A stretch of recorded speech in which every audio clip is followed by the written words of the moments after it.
Channel से वो गाना भी बड़ा हमार हिट भइल बा। कौन सा गाना? कि राजा राती में हमके मुआ में लगल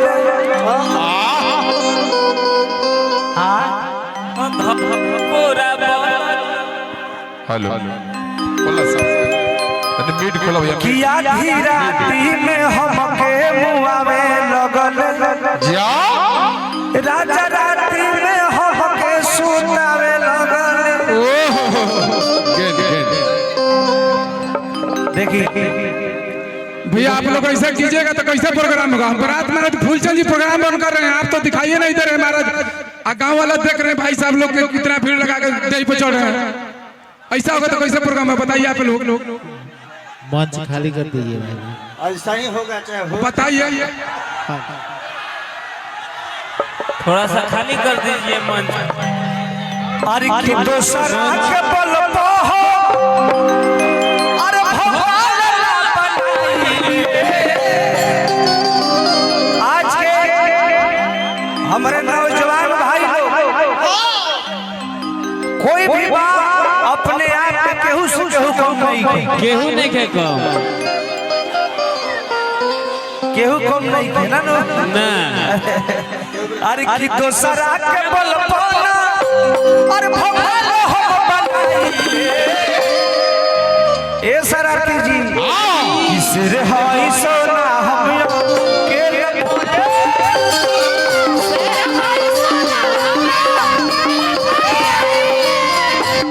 हाई सोना हम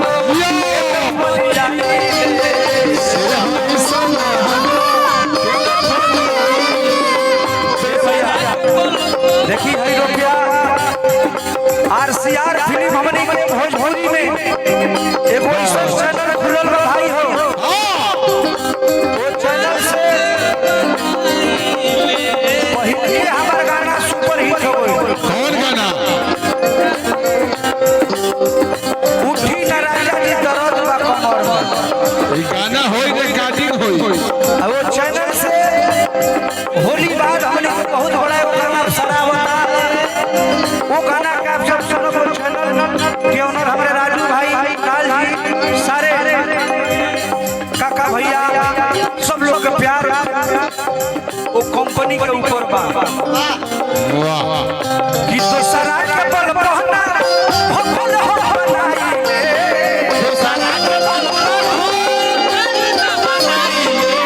कि तो सरा के बल बहना भगवान हो बनाई। कोई बोलता है कोई बोलता ही नहीं। ये बक्सर जिला कोई बोलता ही कोई बोलता ही रे। ये सोआ गाँव क्यों खोखता ही रे ना खोखता ही कोई झगड़ा के छूता ही रे। नरमुंडा जब छूता ही कह दो तो गाँव से बच के ना ये सब लोग बाहुबलिए भाई बाप रे बाप। सुननी है कि जा के लोग हरे घर भाई केहू से केहू कम नहीं किसे रे हाई सोना हम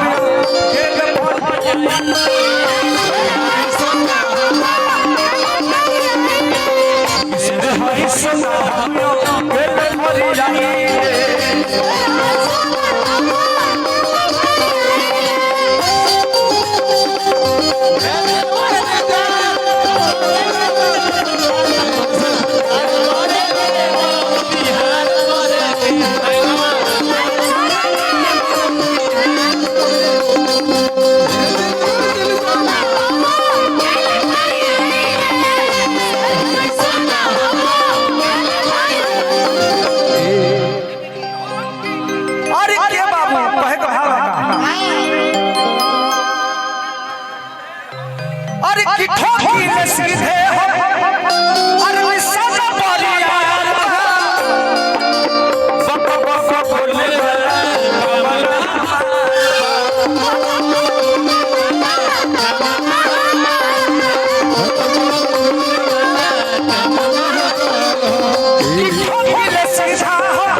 चैता सिर हाई सोना हम के थोड़ी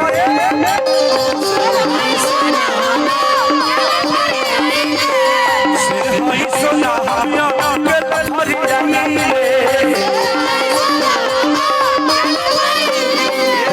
देखूं तो चैन मुझे आता नहीं है। धन